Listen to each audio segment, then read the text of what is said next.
மூணார் தேவிகுளம் கிராம பஞ்சாயத்தில் லைஃப் திட்டத்தில் இடம் வாங்கி கொடுப்பதில் அதிக அளவு குளறுபடி நடப்பதாக தேவிகுளம் எம்எல்ஏ அட்வொகேட் ராஜா இடம் வாங்கும் பொதுமக்களிடம் அதிக அளவு சட்டவிரோதமாக பணம் வசூலிப்பதாகவும் இதை குறித்து அமைச்சரிடம் புகார் வழங்கப்படும் என்றும் அவர் தெரிவித்துள்ளார். மூணார் தேவிகுளம் பஞ்சாயத்துகளில் இந்த திட்டத்தை மாற்றிவிட்டு அவர்கள் ஏற்றெடுக்கக்கூடிய ஒரு திட்டம் என்னன்னு கேட்டீங்கன்னா, வீடு வைப்பதற்கு இடம் வாங்கக்கூடிய ஒரு திட்டம். 2.5 லட்சம் ரூபாய் இன்னைக்கு வீடு கட்டுவதற்கு வேண்டி இடம் வாங்குறதுக்கு வேண்டி அனுமதித்து கொடுக்குறாங்க. அப்படி அனுமதிக்கும் போது இங்கே வாங்கி கொடுக்கக்கூடிய இடம் இங்கிருந்து தூரமாக இருக்கக்கூடிய இடங்களில் வாங்கி கொடுக்குறாங்க.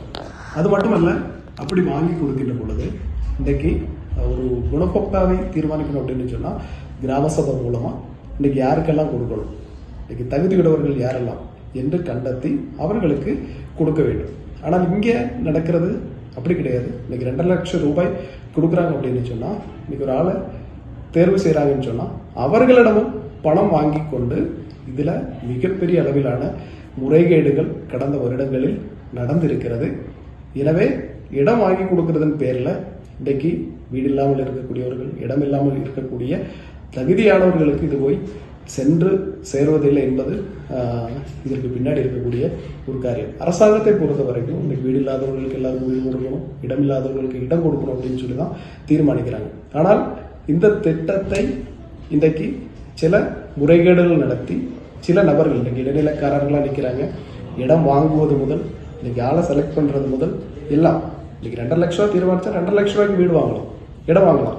இன்னைக்கு 4 சென்ட் இல்லை 10 சென்ட் வரைக்கும் வாங்கலாம். இன்னைக்கு ஒரு 10,000 ரூபாய் விலை இருக்கக்கூடிய இடத்தை இன்றைக்கு லட்சக்கணக்கான ரூபாய்க்கு விற்பனை செய்து சில மோசடி கும்பல் இதற்கு பின்னாடி செயல்பட்டுக்கிட்டு இருக்கிறாங்க. தோட்ட தொழிலாளர்களை பொறுத்த வரைக்கும் இன்னைக்கு அவர்களை ஏமாற்றுவதற்கு சில ஆளுகள் இந்த மாதிரி திட்டங்கள் மூலமாக இன்னைக்கு செய்து கொண்டு இருக்கக்கூடிய ஒரு காரியம் இருக்கிறது. இது இன்னைக்கு எல்எஸ்டிடியோட மினிஸ்டர், பஞ்சாயத்தினுடைய மந்திரிக்கு அரசாங்கத்தினுடைய பணம் இன்னைக்கு கிராண்டா கொடுக்கக்கூடிய பணம் இன்னைக்கு முறைகேடா செலவு செய்யப்படுகிறது. இதன் பின்னாடி மிகப்பெரிய அளவில் ஊழல் நடைபெறுகிறது என்று சொல்லி இன்னைக்கு மந்திரியை தெரிவிப்பதற்கு வேண்டி தீர்மானித்தார்.